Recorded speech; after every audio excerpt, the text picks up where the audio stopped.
महाराष्ट्राच्या उपमुख्यमंत्री पदावर एक महिला नेतृत्व बसलेलं आहे आणि एका अपघाती दुःखद निधनानंतर बसलेलं आहे, ही भावना आहे ना. त्यामुळं ही निवडणूक म्हणजे अंतिम असं नाहीये ना. अनेक अनेक निवडणुका सुद्धा समोर आहेत आणि अजून पुढे काळ भरपूर आहे ना आपल्याला. गेल्या महिनाभर ही भावना का नव्हती? ही भावना होतीच, ही भावना आजपर्यंत होती. पवारांना चॅलेंज करत होता, का करू नये? नाही, लोकशाहीमध्ये आज माघार का घेतला? अरे राजा हो, लोकशाहीमध्ये व्यक्त होण्याचा अधिकार काढून घेताय का तुम्ही आमचा? म्हणजे आम्ही बोलू नये असं तुमचं काय म्हणणं आहे का? आणि मी कुठलं एखादी शब्द बोलत असेल, एखाद्या वरिष्ठांच्या विनंतीला मान देत असेल, तर ह्याच्यामध्ये एवढं राग आणि एवढा तेज दाखवण्याचं काय कारण आहे? महिनाभर म्हणजे लोकशाहीनं अधिकार दिला नाही का मला? लोकशाहीनं अरे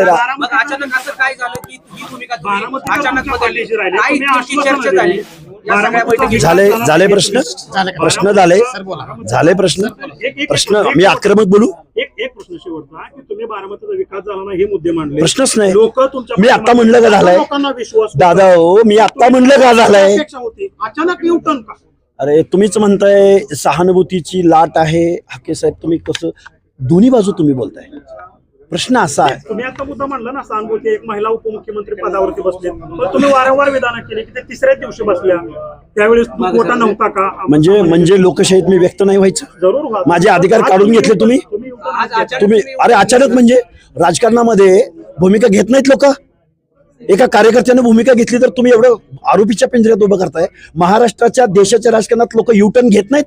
यशवंतराव चव्हाणांपासून लोकांनी युटर्न घेतलेले आहेत. किती उदाहरणं सांगू तुम्हाला मी? काय दबावाचा प्रश्न येतो कुठे? दबावाचा काय मी बोललो दबाव आहे माझ्यावर? मी एवढं म्हणतोय की मला रिक्वेस्ट केली, वरिष्ठांनी रिक्वेस्ट केली, निर्णय प्रक्रियेमध्ये असलेल्या, राजसत्तेमध्ये अंतिम पदावर बसलेल्या माणसांनी जर मला कॉल केला असेल, माझे प्रश्न जर काही सुटत असतील, माझ्या डेलिगेशनला ते निमंत्रण देत असतील, तर मी का त्याच्यावर विचार करू नये? तर मी भांडत राहावं अशी तुमची भूमिका आहे? संघर्ष चालू राहील. आमच्या शोषितांचे, वंचितांचे, पीडितांचे जर प्रश्न सुटत नसतील, महाराष्ट्राच्या बजेटरी सेशनमध्ये 0.5% जास्त तरतूद होत नसेल, आम्ही बोलायचं नाही. मी एखादं डेलिगेशन घेऊन गेलो म्हणजे मी त्यांच्याशी कॉम्प्रोमाइज केलं असं तुमचं म्हणणं आहे? मी ताईंना पाठिंबा दिला, एका महिलेला पाठिंबा दिला, महाराष्ट्राच्या उपमुख्यमंत्री पदावर असणाऱ्या एका महिलेच्या रिक्वेस्ट कॉलला मी सकारात्मक प्रतिसाद दिला. याच्यातून मला खलनायक ठरवताय तुम्ही? बारामती जे काही प्रलंबित प्रश्न आहेत ते सोडवण्यासाठी पुढे तुम्ही अरे मी आंदोलक म्हणून कार्यकर्ता म्हणून लोकशाहीमध्ये विरोधकांनी बोलायचं नाही, विरोधकाची स्पेस भरून नाही काढायची, सत्ताधाऱ्यांच्या मनमानीला बळी जायचं असं तुमचं म्हणणं आहे?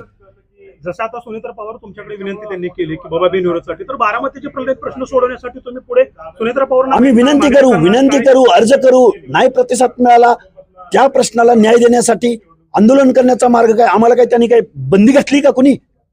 लोकशाही सिस्टीम पत्रकारांनी समजून घेतली पाहिजे. एखादी मूव केली म्हणजे आरोपी ठरले असं कोणी सांगितलं लोकशाहीमध्ये? तुम्ही निवडणुकीतून माघार घेतली आहे, सुनेत्रा वहिनींच्या पत्राला फिरणार आहात का बारामतीत? हे बघा, ते मी ठरवेन. माझा आत्ताचा विषय काय आहे की मी अर्ज भरत नाहीये, हे वास्तव आहे. फिरायचं का नाही फिरायचं ते मी सांगेन ना तुम्हाला. मी एक आंदोलक आहे. माघार घेतली? अरे मी प्रेस कशाची घेतली आता? धन्यवाद.